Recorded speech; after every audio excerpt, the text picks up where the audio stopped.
Pittsboro still, Chatham Park and the potential that it has.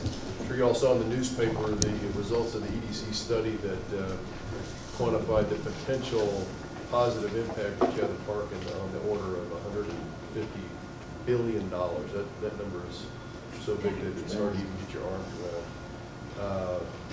I think that there's some caveats to that we all ought to understand that when the economist runs a model, many times it's a trend analysis based on assumptions that resources are unconstrained and whatnot. And I talked to Dr. Walden at a recent meeting.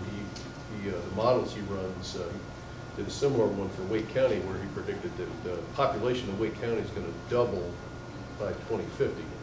And I asked him in that meeting, I said, tell me more about your model. Does it have any resource constraints in there about availability of water, availability of sewer, ability of the schools to keep up with that speed of growth, ability of NCDOT to keep up with the speed of construction of highways and whatnot? And he said, frankly, no, it's a trend analysis, and it's, this is the best it can be if everything goes right. So what our challenge is in Pittsboro is to manage that resource constraint part of it. And we're going to start on Monday. We have our annual strategic planning meeting with the board, and we're going to spend the day sorting out what we have to do to get to where we have to be. The big roadblock for us is still water and sewer. It remains our #1 priority.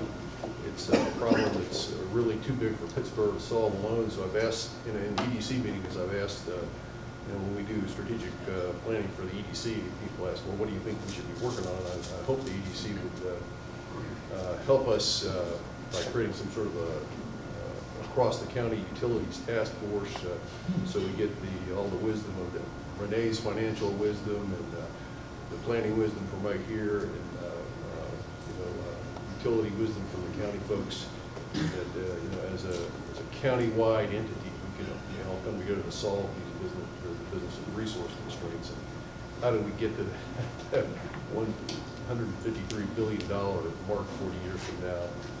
What are the intermediate steps? How do we solve the water and sewer problem? How do we solve the road problems? How do we solve keeping up with the hundreds of schools that would be necessary to get to the goal that's all the new picture that's painted in that economic analysis. So that's our big rock. It's, again, the scope of it is almost too much to wrap your arms around. We're going to need some help from our neighbors to move it forward, and hope you'll all be ready when the call comes. And like I said, we're going to start on Monday pushing that rock up the hill.